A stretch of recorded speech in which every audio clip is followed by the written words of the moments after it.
برشلونة يحدد 3 مهاجمين لخلافة روبرت ليفاندوفسكي.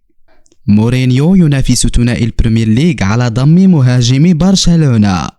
نفذ صبر النادي، برشلونة يجبر ديونغ على خيارين بشأن مصيره. مدافع برشلونة يختار الرحيل ويمنح فليك الأمل في قدوم ماركوس راشفورد. إلى التفاصيل.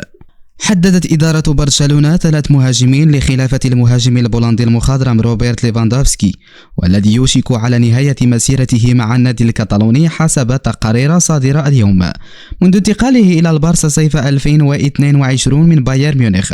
فرض اللاعب نفسه في التشكيلة الرئيسية وأحرز 87 هدفا من 124 مباراة في كل المسابقات، فضلا عن 20 تمريرة حاسمة. مع دخول ليفاندوفسكي في عامه 37 بدأ برشلونة في تقييم وحصر البدائل، وجزمت وسائل الإعلام أن النادي سيتعاقد لا محالة مع مهاجم لقيادته في الموسم الجديد. حسب منصة بيتشايسز الإسبانية، حدد برشلونة 3 بدائل لخلافة ليفاندوفسكي في الخط الهجومي للفريق. أولها الدولي السويدي فيكتور جاكيريس مهاجم فريق لشبونة البرتغالي. يمتلك جاكيريس حاسة تهديفية قاتلة، فقد أنهى عام 2024 هدافا برصيد 62 هدفا، متفوقا على هالاند ورونالدو وكين، وقد ازدادت أسهمه بشدة لتصبح قيمته التسويقية الحالية 75 مليون يورو.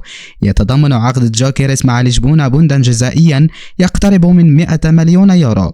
وقد يلجأ البارسا إلى نظام المقايضة أو صفقة تبادلية عبر إقحام أحد لاعبيه من أجل دفع مبلغ أقل.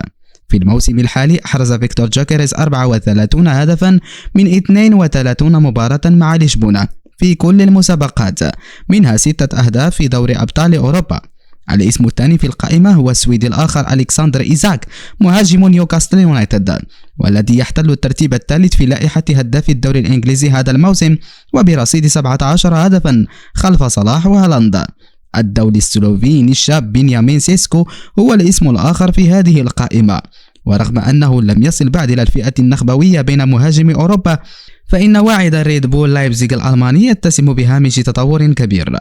أحرز سيسكو 14 هدفا من 27 مباراة مع لايبزيغ في الموسم الحالي عبر كل المسابقات، وكان قد وفد إليه صيف 2023 من ريد بول سالزبورغ النمساوي مقابل 24 مليون يورو. كشفت تقارير صحفية عن رغبة نادي فينرباغشا التركي بقيادة مدربه البرتغالي جوزيه مورينيو في التعاقد مع لاعب من برشلونة يحظى باهتمام ناديين من الدوري الإنجليزي الممتاز. ويخطط فينرباغشا لإنهاء عقد الفرنسي ألان سانت ماكسيمين جناح الفريق المعار من الأهلي السعودي، حيث أن النادي غير راض تماما عن أدائه، على الرغم من أنه يعد أعلى لاعب أجرا في الفريق براتب قدره 8 ملايين يورو، ويجري النادي مفاوضات لإنهاء الإعارة. وحسب صحيفة أصل إسبانية، فإن مورينيو طلب من إدارة فينرباغشا التعاقد مع الإسباني الشاب أنسو فاتي جناح النادي الكتالوني. وكان المدرب البرتغالي يريد التعاقد مع لاعب البلوغرانا الشاب في الصيف الماضي، إلا أن فاتي كان يرغب في البقاء مع النادي الكتالوني أملا في الحصول على المزيد من الدقائق في الملعب. ولم تسر الأمور كما كان يتمنى اللاعب البالغ من العمر 22 عاما، حيث تجاهله المدرب هانز فليك تماما وأوصى اللاعب بالبحث عن فريق آخر. وعلى الرغم من أن فاتي قد ارتبط بإمكانية الانتقال إلى فريقي توتنهام هاتسبير ومانشستر يونايتد، تشير التقارير إلى تمسك اللاعب برغبته في البقاء مع بطل السوبر الإسباني لبقية الموسم، حيث ما زال يراهن على إمكانية الحصول على فرصة لإقناع فليك. ورغم التفاؤل الذي يبديه النادي الكتالوني حيال اهتمام فينرباغشا، سيكون من المفاجئ أن يوافق فاتي على إتمام الصفقة، حيث يقال أن اللاعب مصمم على البقاء في كاتالونيا حتى الصيف المقبل على أقل تقدير. وقالت الصحيفة أن النادي التركي يخطط للبدء في مفاوضات مع برشلونة فور مغادرة ماكسيمين. ويرغب النادي التركي في ضم فاتي على سبيل الإعارة أولا، مع خيار شراء اللاعب بعد انتهاء الإعارة.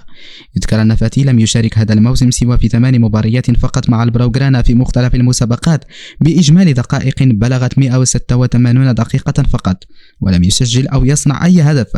وتعود آخر مشاركة له في 4 يناير الماضي، حيث لعب لمدة 28 دقيقة فقط ضد نادي بارباسترو في كأس ملك إسبانيا.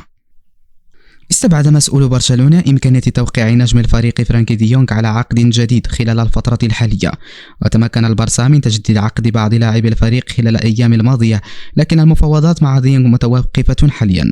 وحسب شبكة ريليفو الإسبانية فلا توجد أي مؤشرات على حدوث أي تحركات بشأن النجم الهولندي. وأضافت لا يخطط برشلونة للتحدث مع اللاعب الهولندي حتى شهر يونيو المقبل، حيث استنفذ وكلاءه صبر النادي. وأوضحت الخيارات على الطاولة إما أن يجدد عقده بالأرقام التي لا يستطيع برشلونة دفعها، أو يكون قابلا للبيع وينتهي عقده في صيف 2026. وختمت: إذا كان قراره الاستمرار نهاية عقده والرحيل مجانا فإن فرص دخوله الفريق ستكون ضئيلة. لا يرغب برشلونة في وجود أي لاعب بعقد لمدة عام واحد فقط، كما لا يرغب في إعارة لاعبين ودفع جزء كبير من رواتبهم. أصبح المدافع الدنماركي أندرياس كريستنسن هو اللاعب الأقرب للرحيل عن برشلونة خلال شهر يناير الجاري من أجل الحصول على فرصة اللعب بانتظام. برشلونة يسابق الزمن في الميركاتو الشتوي لخلق مساحة في فاتورة الأجور من أجل التعاقد مع المهاجم الإنجليزي ماركوس راشفورد، وكان من المقرر أن يكون إنسو فاتي هو اللاعب الذي سيرحل لحل هذه المشكلة، ولكنه تراجع عن فكرة المغادرة وقرر البقاء مع النادي الكتالوني. صحيفة الموندو ديبورتيفو قالت أن قرار فاتي لن يمثل أزمة كبيرة لبرشلونة، لأن كريستنسن يدرس جيدا فكرة الرحيل، وذلك بسبب خروجه من حسابات المدرب هانز فليك منذ عودته من الإصابة والتي أبعدته عن النصف الأول من الموسم الجاري. وأشارت الصحيفة إلى أن الدنماركي يواجه صعوبة كبيرة في اللعب كأساسي في ظل تواجد العائد من الإصابة رونالد أراخو، والذي سيلعب بجوار باوكو بارسي في محور الدفاع تعويضا لإنيغو مارتينيز. وأما بالنسبة لإمكانية اللعب في خط الوسط فإن فرصة كريستنسن تبدو معدومة أيضا بسبب وضع فليك لكامل ثقته في ماركاسادو وبيدري، بالإضافة لتواجد فرينك دي يونغ كبديل، حتى إيريك غارسيا يعتبر خيارا للمدرب الألماني في هذا المركز. جدير بالذكر أن الدوري الدنماركي سبق أن ارتبط مؤخرا بالعودة إلى الدوري الإنجليزي وسط أنباء حول اهتمام مانشستر يونايتد بالحصول على خدماته. استبعد روبين أموريم مدرب مانشستر يونايتد المهاجم ماركوس راشفورد مرة أخرى من قائمة مباراة فولهام المقررة يوم الأحد، مما يفتح الباب أمام احتمال رحيله في الأيام الأخيرة من سوق الانتقالات الشتوية. ومن أبرز الأندية المهتمة بالتعاقد مع راشفورد هو نادي برشلونة، والذي يظهر رغبة جادة في ضم المهاجم الإنجليزي، وقد أبدى اللاعب استعداده لتقليص راتبه بشكل كبير من أجل الانضمام إلى الفريق الكتالوني. برشلونة يواجه تحديا كبيرا في إتمام الصفقة، حيث يتعين عليه تحقيق المزيد من الالتزام بقوانين اللاعب المالي النظيف في الأيام المقبلة، وهو أمر ليس سهلا.